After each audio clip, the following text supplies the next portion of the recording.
this computer. That's fine. Perfect. All All right. right. What's up, folks?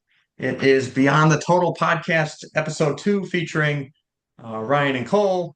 And today we have a very special guest on. We have Elliott Sykes, number one junior pound for pound powerlifter of all time, which is pretty stellar. We're happy to have you on, man. Um, how you doing today? I'm all right, man. How about you? Good. I'm doing good. Cole, yourself? Yeah, we're chilling, bro. We're chilling. Let's get after it. All right. So, um, I guess we'll start off just talking about some of your sports background. Elliot, kind of what got you into the sport, if you were doing any sports prior to powerlifting that kind of got you going into it, or if there's people that you looked up to that sort of got you going. So I started when I was around 15. I've been swimming for like 7, 8 years and wrestling for around 3 years. Um, Coming up on 4. And I just started to get stronger for those sports. I wouldn't say I didn't really know the powerlifting scene at the time, so like wouldn't say there was anyone I particularly looked up to. Um, But if you guys know Benjamin McIntyre or McIntyre, I'm probably butchering that, but he had like a YouTube video back in the day of him deadlifting like 600 pounds in competition at 15. And I was like, I want to do that, which I did not do that, but I tried my best. Stellar. Heck yeah. Okay, so you had wrestling as part of your background. Do you feel that, having that sort of sport background helped carry over into powerlifting in some regard, like in terms of like the maybe the coaches you had that kind of helped maybe kind of get you just training in a way that, once you got into powerlifting where it kind of got you going maybe quicker, or did you feel that it was kind of a separate thing? So I would say like from a sporting perspective, like the training regimen of like the average swimmer and wrestler, like those are probably two of the most brutal sports you can do in my opinion. Like there's not many that have like that. So like most swimmers are swimming like 2 to 3 times a day. Like most Right. wrestlers are swimming twice a day. They're doing their school practice, they're doing their club practice, they're doing at home. So like from that perspective, like once I got into powerlifting and like really dropped these other sports for powerlifting, it was kind of just like I think much less to do, much less of a time commitment. Although I would say I probably would say it's more of a time commitment now that I've come kind of full circle in it. But it helped me prepare me in that way. Um, Obviously, definitely made me a little bit more athletically wired, can coordinate myself better, can access certain parts of or certain movements better, uh, know how to move my body through space better. Just basic parts of like athletic development when you're younger and starting sports like that. Yeah, I think too, like one of those things is like that's kind of making its way into powerlifting now, especially lately, is like work capacity. Like I'm sure like when you first like came into powerlifting from all that stuff, they're like, this is easy. Like you're coming off of swimming and wrestling and you have all this background of like it's like, oh, this is it. Like, and then you're probably able to handle like, correct me if I'm wrong here, but like probably more work than the average person, maybe from a different sports background, like football or something, or maybe just, obviously from no sports background, like you felt like maybe that work capacity definitely started out pretty high, would you say? I would definitely say that. Yeah, I would definitely argue that like my ability to recover from certain training and my ability to just do a lot, like for like I was doing like 3x10s on squats and doing like drop sets on squat, bench, and deadlift. Like I can't. I think if I did that now, I would like puke all over the floor, bro. Like I could not handle that right now. Like, Oh man, but I did that's fine. great. It was easy. Good stuff. Yeah, so I was kind of curious, like on that note, how your training has sort of evolved from, back then to now. Obviously, you're not doing the same stuff because, like, I feel like a lot of people go into this sport and then they look at like, some of the goats like yourself, and it's like, oh, you're seeing the way you're training now. It's like, oh, I have to do that. Versus it's like, well, you're probably doing like you're able to handle like a lot more just total volumes maybe when you first started versus now as the weights are way heavier and you're, closer to your prime and all that. Um, would you say that kind of tracks where it's like, or I guess I'm just kind of curious, like how it's evolved, like if you started just with a lot more volume and over the years just kind of tapered down, or if it's kind of been similar. It's hard for me to say because I'm not sure exactly, but I'd imagine I'm probably much lower in the volume than I started. I mean, I've been, I mean, not, I say only, but I've been working with Adam for a minute. But we've really dialed it in the last year or two, really, that we've really started to like dial stuff in with the programming and everything, just because I was not as committed as I was before. But like when I first started powerlifting, I was looking at like online programs, going through Discord, stuff like that. Like I found the Shiko intermediate medium load, if you guys know that one. Yeah, yeah. Um, yeah, I ran like Jamal Browner, like volume one and two, I think. Um, so like those weren't like low volume programs by any means, and I definitely threw like some accessory work in there on top of that that I didn't really need to do, but did anyways. Which is kind of like the opposite of what I do now, where I get intimidated if there's more than one accessory on the sheet. But I would definitely lean towards the fact that like my volume has definitely gotten lower. I mean, I'm not. I mean, there's just you're just able to do a lot more with less weight when you're first starting out than you are once you're like deep into it. But like I said, like I didn't really have guidance early on, so it's hard for like I wasn't necessarily tracking every single thing I was doing. Yeah. Okay. Yeah, that's fair. Uh, and something nowadays is when, a lot of people are just focused on finding this, perfect style of training, but that it doesn't like necessarily pivot between blocks. But I know with, your coach Adam and because I've taken a, course in reactive training systems, like how the training can differ quite a bit. Is that still kind of track with you, or is it more maybe still similar, or are these big shifts in the block where it's like this block we're focused on, this variation and scaling that up, and then we complete pivot into kind of more comp specific work. Yeah, generally I mean we used to do a lot more comp specific work and wouldn't vary too much from block to block. But as time has gone on, we've definitely started to stray. Like after a meet, we will definitely do more novelty stuff. We've probably done that like two or three times now, where it's like we're slamming high bar, we're slamming conventional, SSB, and then once you get closer to comp season, like 2 to 3 blocks out, probably then you really start like dialing stuff in with comp specific work and stuff like that. So yeah, I would definitely say the training tends to vary a good bit block to block, a lot. And I mean, if you've taken reactive training systems, you know there's no variance week to week at all. It stays the exact same, which I have.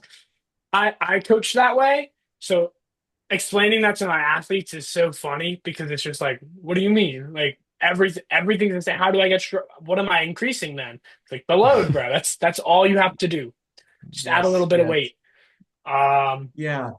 Uh, for sure. I think I really like this because it's like I think powerlifting has come so far to the point where it's almost like so hyper fixated on this perfect cycle that never changes exercises and stuff. And it really kind of takes away from qualities like work capacity and training weak points and that sort of stuff. And sort of going back to like what is it like the juggernaut training systems or Renaissance periodization approach, the hypertrophy strength peaking, just like not necessarily in like only high reps, medium reps, low reps across like the phase, but like still involving everything, but just still like the variation to specificity, would you say still kind of stays intact where it's like obviously further out you have more novelty targeting weak points, higher volumes to build the capacity to kind of go towards comp specificity and such.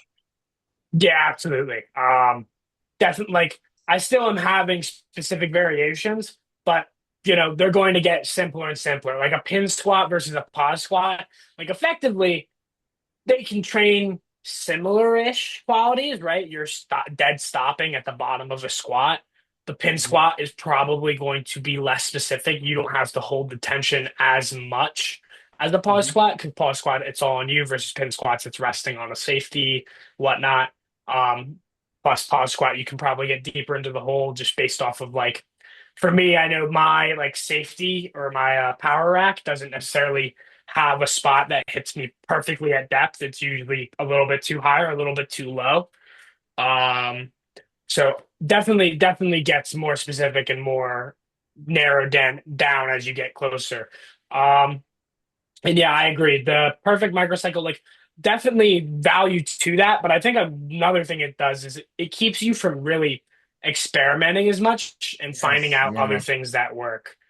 for sure. Because like if we had stuck with what had worked for bench in the past, like I never would have had the ginormous bench explosion that I had.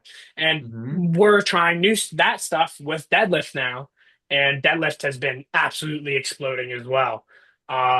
So like you just never know. And then sometimes it's not going to work as well. Like with squat right now, it hasn't worked as well. I've still progressed, but my squat tech is maybe a little bit rustier than I would have liked, or something or other. So it you need to try things out. Not everything is going to work perfectly, but you won't know. And having more tools is never a bad thing. Right, right. Yeah, I think one question that Cole and I both had for you was kind of how you've went about dealing with like poor training responses, which is, I mean, a lot of people struggle with that nowadays in powerlifting. I feel like, from my experiences, just continuing to train and even if the training scored poorly for like let's say a block or several weeks or a couple months where it's just not going the way you want it to, like what has kind of been your approach on that? Like have you had periods of time where training's gone poorly for a long period of time and you just kind of stuck it out, obviously? Like has that happened often for you? There's definitely been times. I think part of it is also realizing like just because your top set isn't going well, just because your top end isn't expressing the way you want it, doesn't necessarily mean you're not progressing or not building up overall stimulus, right? Like you're Absolutely. still getting in the gym and training. Like Hmm. maybe you can't bring out that peak end strength, right? Block to block, not the way you want it to, but it doesn't mean you're not still progressing. You just need to find the way to make that progress show. Because at the end of the day, you're going in there, if you're going in there training hard, have a decent amount of volume, you're going to build muscle, so you're going to get stronger. Like that's just how it works. You know what I mean? And I mean, maybe if like you're at a peak block and stuff is going bad, like then okay, I can understand panicking then, but like when you're in the middle of the off season, bro, like you're not gonna feel great. You're not gonna feel amazing. And that's kind of what I've kept in mind. Um, Definitely. I mean, my squat for the last since like December, honestly, has not clicked the way I want it to, or the way it was back in like basically I left for Peru, had a like probably the most amazing like block of training that block was for like 5 weeks on squat. Like it just felt like I knew how to squat perfectly. I didn't have to think at all. And then all of a sudden, next block, oh, this is weird. Nationals didn't feel on point, and now I'm coming after, and I'm still really not like really haven't picked it up yet. And I think it's important to have that patience and have that realization of like just because it doesn't feel good now doesn't mean I've regressed, right? It doesn't mean you've regressed. You still have Yeah, the same muscle mass and strength adaptations like neurologically don't take that long to happen. Um, right. so just kind of realizing like it's going to be okay. Don't dig yourself into that hole and chase a higher number or higher top end number when it's not time to hit that higher top end number anyways. Yeah, Yeah. exactly. Do you think that like your sports background in wrestling and swimming like kind of gave you the mentality to be like, okay, if this feels terrible for like months and months, it's like okay? Or do you feel like as a like from 15 to the age you are now, like have did you have that mentality the whole entire time, or like earlier on you were kind of just like drained when something didn't go wrong or when something went wrong, or is it the opposite?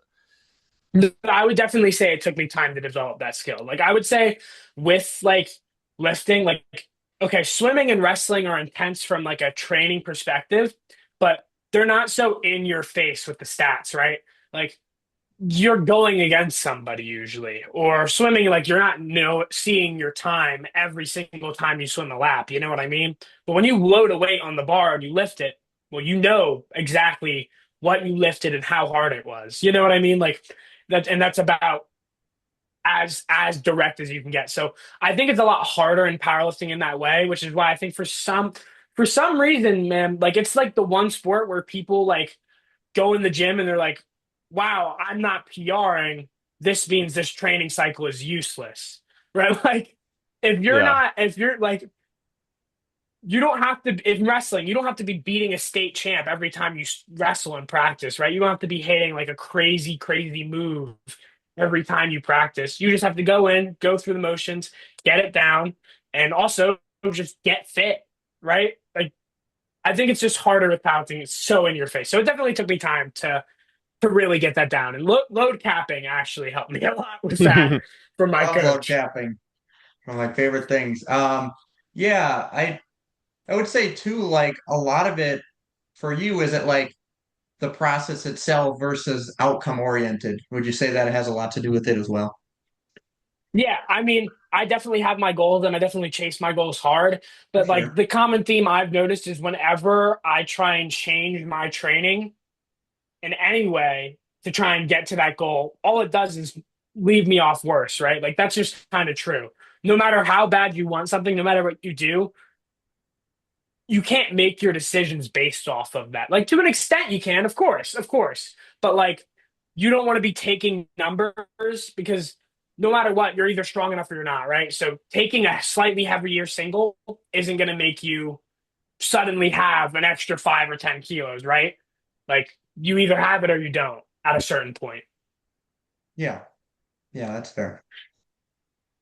Yeah, I think too the like the burnout has a lot to do with, like you said, uh focusing so much on the top end and not other qualities. Or would you say too, I mean, I know you've gotten into coaching and have done coaching yourself. It's for me, it's like people like attach their identity to it almost, where it's like if this top end or this PR doesn't go well, like I'm like not good enough for the sport, or I'm like lesser of a person. Who knows? Like it almost goes so personable sometimes, would you say? Yeah, I mean, I would definitely say that. I would say like all of my lifters, or out of any of the lifters I've had that have experienced like stuff like that, it's always people who are like super attached to the outcome of a day. Like even if something just moves like slightly worse and like it just sends them into a spiral, instead of like sticking to the program and letting something work. I mean, like, and sometimes, right, like they get upset that like the load I prescribed them for an RPE 8 or something like that moved at an RPE 8. It's like that's kind of the It's my point, bro. favorite. It's gonna be hard. I didn't give you a weight that you were gonna undershoot on purpose. Like I wouldn't do that. You know what I mean? Like Right. not everything is going to move amazing right away. You have to work for it. You have to earn it. Like can't just Yeah. no matter how bad you want it, it's not just gonna materialize. Yes. I Facts. love that. They want to make it move at six, bro, every time. I love that because this too, I've seen uh people who almost go into it like I know some people like go into it and I see and they're just like doing like the minimum or something, and they're expecting things to go amazing, right? And it's like sometimes like their nutrition, maybe they're not tracking or they're not getting enough sleep, and they know it and they know it's affecting things, and then they just and sometimes I feel like people just expect it to be handed to them, and it's like it doesn't work like that, right? I mean, and I was gonna ask maybe like how have you had to like make some large like behavior changes yourself to from where you started to get to where you're at, like in terms of like the magnitude of your goals? Did you have to like make some big changes in like lifestyle or anything like that? I'm curious. Oh yeah, man. I mean, absolutely. I pay for a nutritionist and track everything I eat. That's not something I used to do. I used to just go to Raising Cane's and Dave's Hot Chicken every single day, right? Like I literally used to work at Chick-fil-A and eat my lunches there. Like and, and since doing all of that, it pays off. It really does. Like it makes a astronomical difference. Which it's funny because it's obvious, right? Everyone will tell you that. Everyone who does it will tell you eating right, sleeping right, tracking your externals will make your it makes your training predictable, which makes your training decisions better. And like it basically it almost at a certain point in your career early on, you basically automatically guarantee progress if you control your variables, right? Which it is harder said than done, right? But like in terms of like commitment in that way, definitely changed my perspective in that. In terms of like how I approach my training sessions in the gym, total 180. Like if you have been following my training for a while, or anyone who's been following my training for a while, back when I was like sub junior or younger, like would see like I was regularly pushing it to the absolute limit, like RPE 11 multiple weeks in a row, and I would get stronger, right? But then like I would get to a peak block after a block like that, and I would just fizzle out, right? Like I would literally hit like 270 for three or 280 for three on squat, and then I get to my peak block, and it's like, oh, I can barely hit it for one, right? Like it was like an Hmm. RP 9 for one because I was just cooked. I was just fizzled out. And I think part of what helped me was being that strong, like that early on when I was making that decisions, because I really got to experience like, wow, this is really affecting me block to block. Whereas like when you're a little bit earlier on, a little bit like not as high in absolute load, you can probably get away with that a little bit. Like a little bit. It won't fatigue you as much block to block or session to session. You know, that pivot or deload is gonna wipe your slate clean versus when you're squatting in like the 600 plus range, like that just a pivot isn't gonna make you completely fresh anymore. Like that's it just doesn't work that way. You know what I mean? Like Right.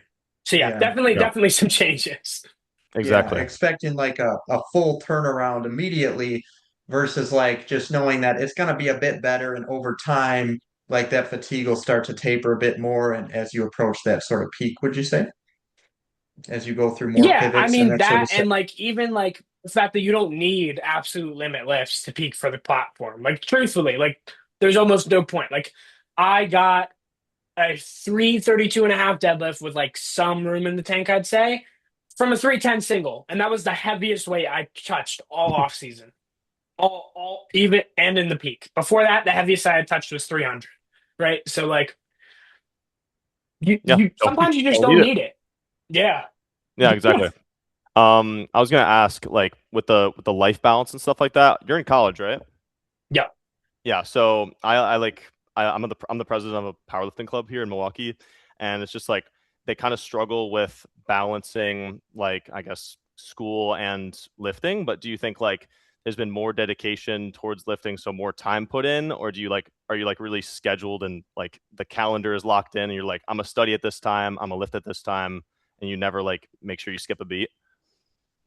I would definitely say it's something I've had trouble transitioning into just because I was in high school before, so just the demands outside of that.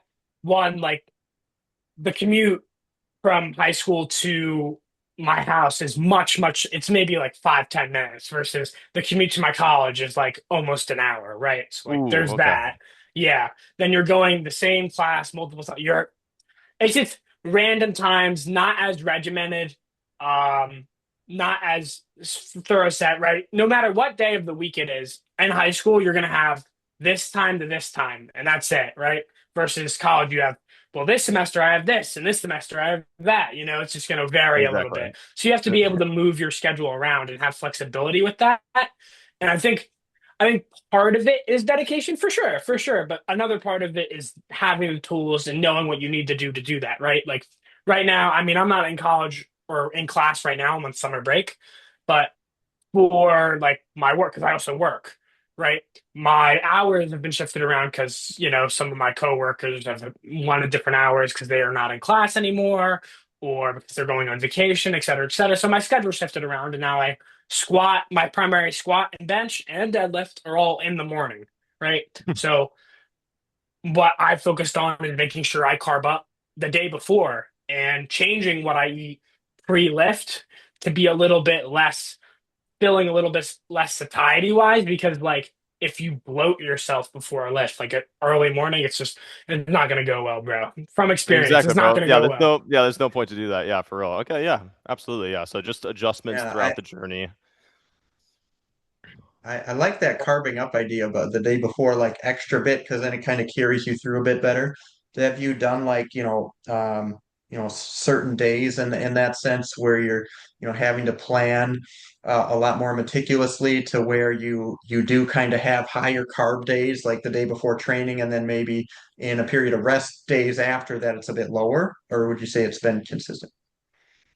No, yeah, I would definitely say there's times where I've done stuff like that, like carb cycling. I mean, it's not credit to me, it's credit to Kedrick, my nutritionist. I mean, he plans out all of that stuff. It definitely depends on where we are in the training cycle, right? Like we generally try to have the highest calorie intake I have right as we're getting into the peak. And then yeah, those rest periods where you're like pivoting, stuff like that, that's when you would have like a little bit less calories um generally. And yeah, definitely had like would have like carb cycling where it's like high carb day before, and it's not like my next day would be like low calorie just because I haven't really filled the class yet, but it would definitely be lower than before. Like I would eat like 440 carbs the one day and then just 400 flat the other. um so yeah, that would generally be like how we would go about it. Solid, solid.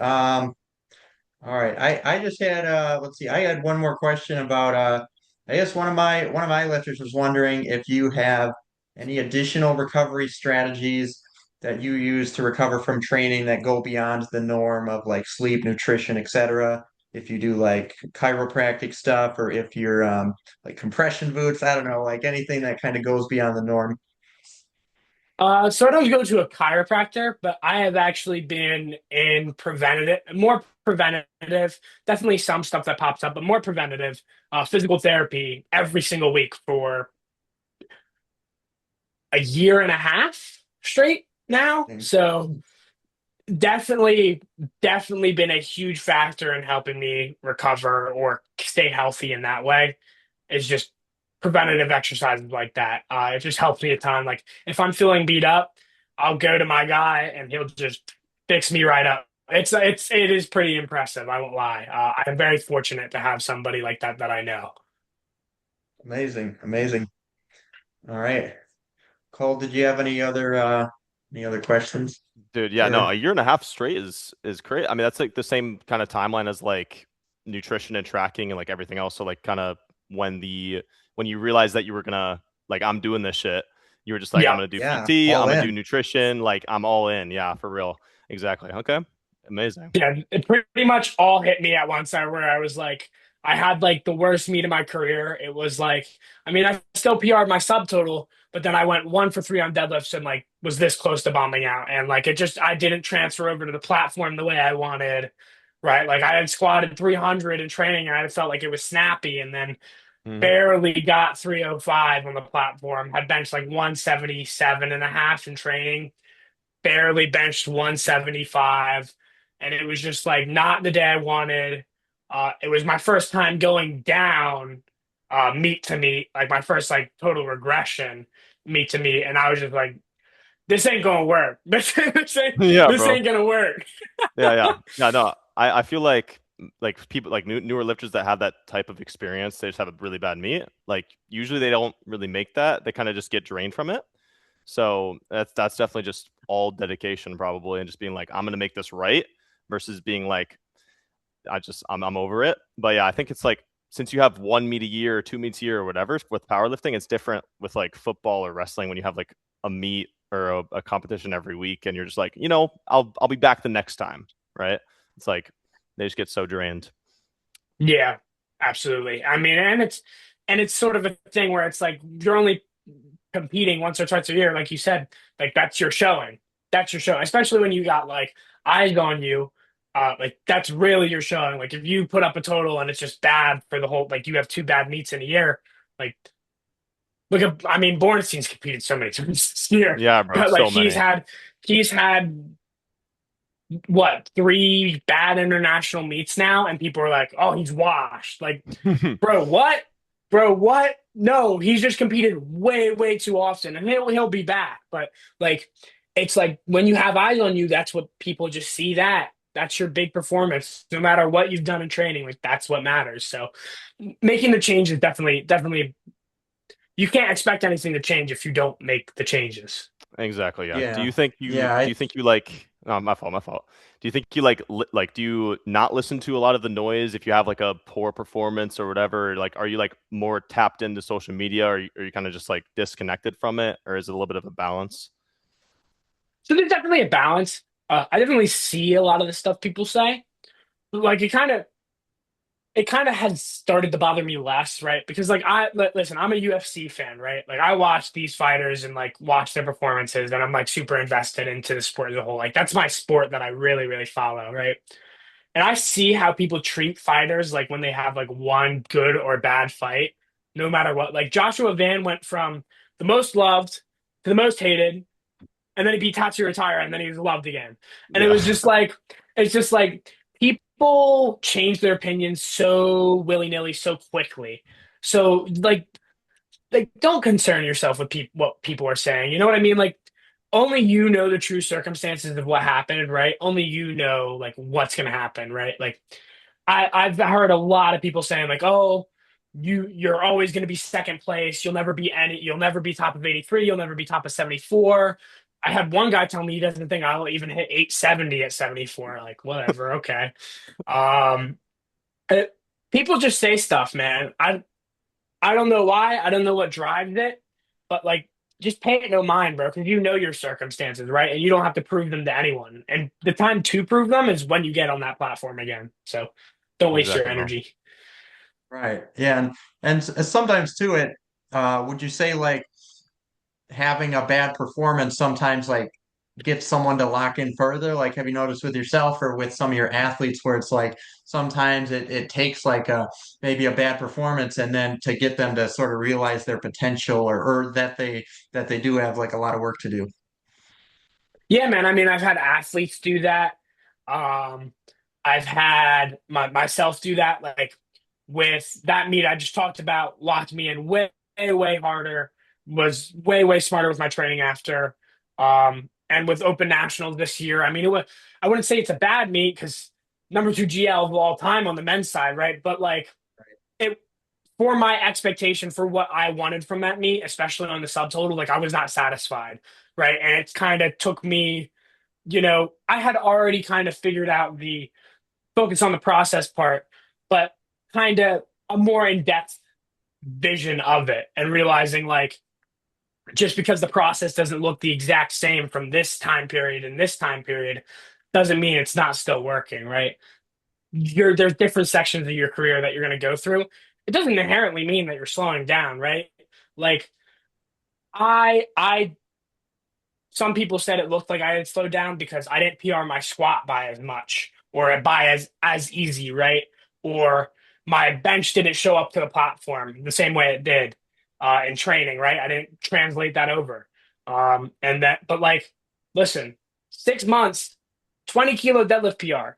That doesn't scream slowing down to me. And I still PR'd my bench by 10 kilos. That's the same as I've been PRing it for the last like year. I don't think I've had a bit. The last time I had a bigger PR than that was no, I'm not in that same time span. Literally never. So like, and that's an off day, right? So I don't worry about it too much because like the process is going to look different at different stages of your career. It doesn't mean you're slowing down as long as you adapt to that process. When you try and stay hard headed and not change with your body and with your circumstances, that's when progress stalls. Absolutely. All right, man. Where can people find you? I know you do coaching yourself, and we're all for, supporting each other. So where can people find you and that sort of stuff? I appreciate it. Malicious underscore lifts on all platforms. Uh, Relatively simple. I'm still building up the roster slowly. I think I have only like 10 athletes right now. We're working on it, but I want to make sure I'm I think delivering like we're all in that. Yeah, Dude, right yeah, dude, on that. slowly but surely, bro. Yeah, it doesn't have to be quick. exactly. Yeah, exactly. Just like training. Yep, yep. Yes, Mm. sir. Yes, sir. All right. Well, I appreciate you guys tuning in. This is episode 2 with Cole, myself, and Elliot. Peace out. Take Peace care, out. guys. Take care.